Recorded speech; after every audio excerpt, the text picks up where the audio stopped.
నమస్కారం. వినుకొండ న్యూస్‌కి స్వాగతం. ఈరోజు ముఖ్యాంశాలు. బొల్ల బ్రహ్మనాయుడు తప్పుడు ఆరోపణలు మానుకోవాలన్న జనసేన పార్టీ నాయకులు నాగశ్రీనురాయ్. విలేకరుల సమావేశంలో ఘాటు వ్యాఖ్యలు.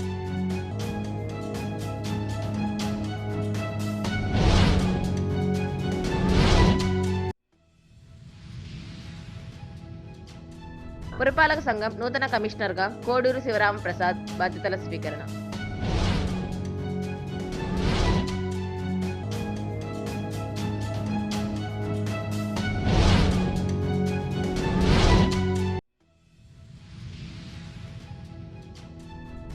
దేశవ్యాప్తంగా ఈ నెల 12వ తారీఖు జరుగు సార్వత్రిక సమ్మెను జయప్రదం చేయాలని పిలుపునిచ్చిన ఏఐటీయూసీ.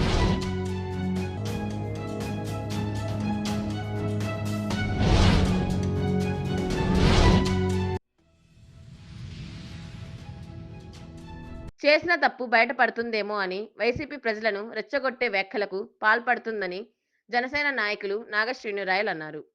ఈ సందర్భంగా ఆయన ఏర్పాటు చేసిన విలేకరుల సమావేశంలో ఆయన మాట్లాడుతూ, ప్రజలు అన్ని గమనిస్తున్నారని, బొల్ల బ్రహ్మనాయుడు తప్పుడు ఆరోపణలు మానుకోవాలన్నారు.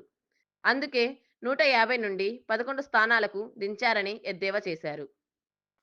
ప్రసిద్ధి చెందిన తిరుమల తిరుపతి దేవస్థానం ప్రసాదంలో రసాయనాలు కలిశాయని నివేదికలో తెలిపితే, వైసీపీ ప్రభుత్వం తప్పుని ఒప్పుకోకుండా తప్పుదారి పట్టిస్తుందని, ఇది హిందువుల మనోభావాన్ని దెబ్బతీస్తుందని పేర్కొన్నారు. మీడియా మిత్రులకి నమస్కారం. 2 రోజుల కిందట మన మాజీ ఎమ్మెల్యే బొల్ల బ్రహ్మనాయుడు గారు ప్రెస్ మీట్ పెట్టి కొన్ని విషయాలు చెప్పడం జరిగింది. ముఖ్యంగా ఈరోజు మన భారతదేశాన్ని మొత్తాన్ని కూడా సంశ్లేషణ న్యూస్ అయిన తిరుపతి లడ్డు గురించి కూడా మన మాజీ ఎమ్మెల్యే గారు మాట్లాడటం జరిగింది. అంటే మాజీ ఎమ్మెల్యే గారు బ్రహ్మనాయుడు గారు బిఏ చదివారు కాబట్టి, అతనికి ఇంగ్లీష్ మొత్తం వచ్చు కాబట్టి ఆయన పూర్తిగా సిట్ ఇచ్చిన నివేదిక మొత్తం చదివారు. బ్రహ్మనాయుడు గారు చదివి నిన్న మనకి చెప్పడం జరిగింది. కల్తీ ఎక్కడ జరగలేదు, కొవ్వు పదార్థాలు ఎక్కడా కలవలేదు అని మన బ్రహ్మనాయుడు గారు ప్రెస్ మీట్లో చెప్పడం జరిగింది. బ్రహ్మనాయుడు గారు, మీరు వెంకటేశ్వర స్వామి భక్తులు, ఎందుకంటే మీరు ఆ రోజున డైరీ కూడా తిరుమల డైరీ పెట్టారు. మన వెంకటేశ్వర స్వామి కొండ పేరే పెట్టుకున్నారు, తిరుమల డైరీని పెట్టుకున్నారు. అలాగే మీ ఊర్లో కూడా మీరు కళ్యాణ వెంకటేశ్వర స్వామి గుడి కట్టించారు. మీకు కల్తీ జరగలేదని నమ్మకం ఉంటే మేమందరం మీ ఏలుపూరు వచ్చి మన వెంకటేశ్వర స్వామి సన్నిధిలో మేమందరం కూడా కల్తీ జరిగిందని ప్రమాణం చేస్తాము. మీరు కూడా ఎటువంటి కల్తీ జరగలేదు, స్వచ్ఛమైన నెయ్యితోనే లడ్డు తయారు చేశారని మీరు ప్రమాణం చేయగలుగుతారా? మన అధినాయకుడు చెప్పాడు కదా అని పవన్ కళ్యాణ్ గారి మీదో, చంద్రబాబు గారి మీదో, లోకేష్ గారి మీదో లేనిపోని మాటలు అనొచ్చు. దేవుడి మీద కూడా మనం మాట్లాడితే దేవుడు చూస్తూ ఉండడండి, డెఫినెట్గా శిక్షిస్తాడు. అట్లా శిక్షించబడేబట్టే 151 నుంచి 11కి వచ్చారు మీరు. వైసీపీలో ఉన్న హిందువులందరికీ కూడా నా మనవి, దేవుడితో పెట్టుకోవద్దని. ఈ నాయకుడు చెప్పాడు కదా అని జరిగిన అన్యాయాన్ని ప్రశ్నించకుండా మీరు ఉండమాకండి. తప్పు జరిగింది. అసలు తిరుపతి అంటే ఈ ప్రపంచంలోనే రోమ్ దేవాలయం తర్వాత అతి ఎక్కువ మంది భక్తులు వచ్చే దేవాలయం ఏదయ్యా అంటే తిరుపతి. ఇది మీరు లడ్లు 250 కోట్లు ఇది చేశారు, 250 కోట్లు దానికోసం కాదు, హిందువుల మనోభావాలు దెబ్బతీయడానికి జరిగిన సంఘటన ఇది. ఎందుకంటే మన తిరుపతి లడ్డు అంత ఫేమస్. తిరుపతి లడ్డు కోసం గంటల నుంచొని మరి లడ్డు తీసుకొని వచ్చుకునే పరిస్థితిలో ఉంది. అంటే లడ్డుని మీరు కావాలని తిరుపతి ప్రతిష్టని దిగజార్చడానికి చేసిన పని వైసీపీ గవర్నమెంట్. అలాగే నిన్న మన బొల్ల బ్రహ్మనాయుడు గారు సూపర్ 6 గురించి మాట్లాడుతున్నారు. అసలు బ్రహ్మనాయుడు గారు మైక్ ఉంది కదా అని ఏది పడితే అది మాట్లాడతాం కదా సార్. మీరు 2000 పెన్షన్ని 3000 చేయడానికి 5 సంవత్సరాలు పట్టింది. మా కూటమి వచ్చిన తర్వాత 3000 పెన్షన్ 4000 ఫస్ట్ నెల నుంచి మేము ఇస్తానన్న 2 నెలలు కలిపి ఒకేసారి ఇవ్వడం జరిగింది. వికలాంగులకి 3000 నుంచి ఒకేసారి 6000 చేయడం జరిగింది. అలాగే తల్లికి వందనం. మీరేం చెప్పారు ఆ రోజున? ఇంట్లో ఎంతమంది చదువుకుంటే అంతమందికి ఇస్తామని చెప్పారు మీరు. కానీ లాస్ట్కి ఒక్క పిల్లోడికే ఇచ్చారు. కానీ మా కూటమి చెప్పినట్టు ఇంట్లో 3 పిల్లలున్నా, 4 పిల్లలున్నా, 5 పిల్లలున్నా, 6 పిల్లలున్నా కానీ అందరికీ కూడా తల్లికి వందనం పడడం జరిగింది. గ్యాస్ సిలిండర్లు 3 ఉచితంగా ఇస్తామన్నారు. అందరికి కూడా సంవత్సరానికి 3 చొప్పున ప్రతి ఒక్కరికి వాళ్ళ ఖాతాలో డబ్బులు పడటం జరుగుతుంది. అలాగే రైతు భరోసా మీరు 12,500 ఇచ్చిన దాన్ని మా ఎన్డీఏ కూటమి 20,000 ఇస్తుంది. ఇలా అనేక కార్యక్రమాలు మీ 5 సంవత్సరాల కాలంలో ఒక్క డిఎస్సి వేయలేదు. మా ఎన్డీఏ కూటమి వచ్చిన 6 నెలలకే 16,000 మందితో డిఎస్సి వేయడం జరిగింది.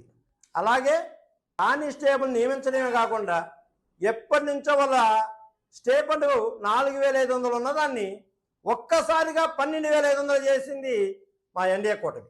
మీరు సగం తెలిసి సగం తెలవకుండా మాట్లాడమాకండి. అలాగే ముఖ్యంగా ఈరోజు మీరు వినోకొండ అభివృద్ధి గురించి మాట్లాడుతున్నారు. బ్రహ్మనాయుడు గారు జనసేన, టీడీపీ, బీజేపీ, వైసీపీ వీళ్ళెవ్వరు కాకుండా ఒక 10 మందిని వినోకొండలో తటస్థంగా ఉండే 10 మంది మేధావుల్ని, రిటైర్డ్ టీచర్స్ కావచ్చు, రిటైర్డ్ ఎంఆర్ఓలు కావచ్చు, ఎవరినైనా సరే 10 మందిని సెలెక్ట్ చేస్తామండి. సెలెక్ట్ చేసి మీరు 5 సంవత్సరాల్లో ఏం అభివృద్ధి చేశారు, ఆ ఎన్డీఏ కూటమి ఆంజనేయ గారి ఆధ్వర్యంలో 20 నెలల్లో ఏం చేశారు అన్నది ఓ నివేదిక తెప్పించుకుందామండి. ముఖ్యంగా మీరెన్ని బ్రిడ్జిలు కట్టించారు, ఆంజనేయ గారు ఎన్ని బ్రిడ్జిలు కట్టించారు, తర్వాత సీఎం రిలీఫ్ ఫండ్ 5 సంవత్సరాల్లో మీరెంత సీఎం రిలీఫ్ ఫండ్ ఇచ్చారు. మా ఎన్డీఏ కూటమి 20 నెలల్లోనే 1,518 మంది వ్యక్తులకి 10,20,00,000 ఇవ్వడం జరిగింది. ఏది 20 నెలల్లోనే. మీ 5 సంవత్సరాల్లో మీరు సీఎం రిలీఫ్ ఫండ్ తరఫున ఎంతమందికి జనానికి ఎంత ఇచ్చారు. అలాగే మీరెన్ని సీసీ రోడ్లు వేశారు. ఈ రోజున కూటమి ప్రభుత్వంలో ఆంజనేయ గారి ఆధ్వర్యంలో ఈ 20 నెలల్లో ఎన్ని సీసీ రోడ్లు వేశారు. అలాగే మీరు మున్సిపాలిటీలో ఏమేమి పనులు చేశారు 5 సంవత్సరాలు. ఇప్పుడు ఎన్డీఏ కూటమి ఏమేమి చేసిందో కూడా వివరణ తీసుకుందాం. అలాగే మీరు మున్సిపాలిటీలో 6 కోట్లు అప్పు చేసిపోయారు. పని చేయించుకోవడం, దానికి డబ్బులు కూడా ఇవ్వకుండా 6 కోట్లు అప్పు పెట్టిపోయారు. ఈ రోజు ఈ 20 నెలల్లో పనిచేసిన వాళ్ళకి ఎన్డీఏ కూటమి ఎంత చెల్లించిందో కూడా చూద్దాం. ఎందుకంటే మేము చేసాం అనుకునే కన్నా వినోకొండ జనానికి కూడా, వినోకొండ ప్రజలకు కూడా ఒక అవగాహన వస్తుంది. ఎవరు మంచోళ్ళు, ఎవరు చెడ్డోళ్ళు, ఎవరు ఇదని. మీరు చెప్పగానే చెడ్డోళ్ళు గారండి. అసలు ఆంజనేయుల గారి గురించి, ఆయన వ్యక్తిగతం గురించి మీరు 100 సంవత్సరాలు తప్పుడు అన్నా కానీ వినోకొండలో జనాలు నమ్మే పరిస్థితులు లేరు. అలాగే మరీ ముఖ్యంగా ఇదే కమిటీతో 2004లో మన జీవి ఆంజనేయులు గారు రాజకీయ ప్రవేశం చేశారు. మీరు 2009లో వచ్చారు. జీవి ఆంజనేయులు గారు శివశక్తి లీలా ఫౌండేషన్ తరఫున, మీరు జనని ఫౌండేషన్ తరఫున వినోకొండలో కార్యక్రమాలు చేశారు.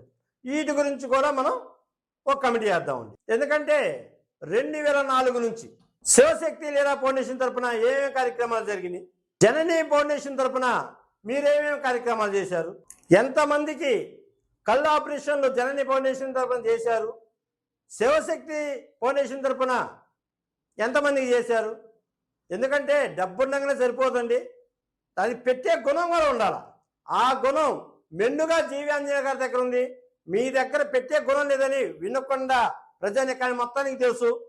అలాగే స్కాలర్షిప్లు మీ హయాంలో మీ జనని ఫౌండేషన్ తరఫున ఎంతమంది స్కాలర్షిప్లు ఇచ్చారు, శివశక్తి ఫౌండేషన్ తరఫున ఎంతమందికి స్కాలర్షిప్లు ఇచ్చారు.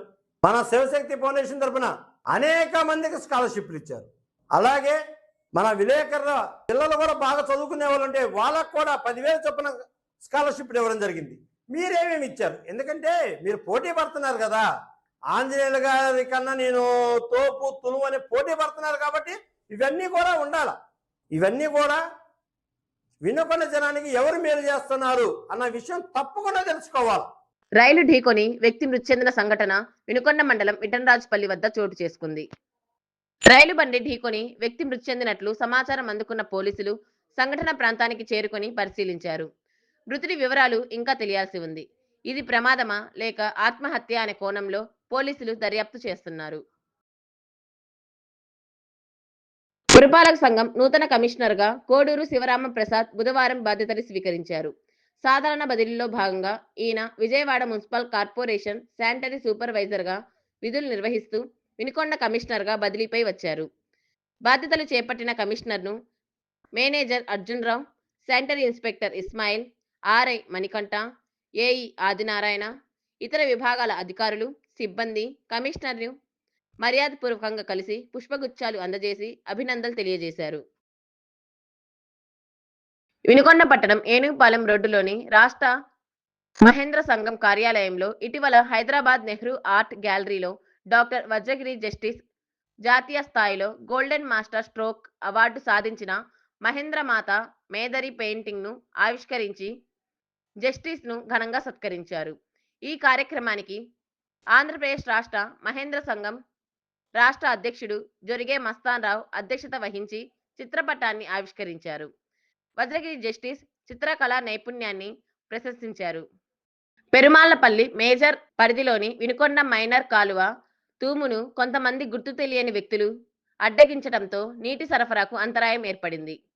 విషయం తెలుసుకున్న పల్నాడు జిల్లా ప్రధాన కార్యదర్శి ఉలవలపూడి రాము సమస్యను ఎన్ఎస్పి అధికారుల దృష్టికి తీసుకెళ్లగా అధికారులు వెంటనే చర్యలు చేపట్టారు.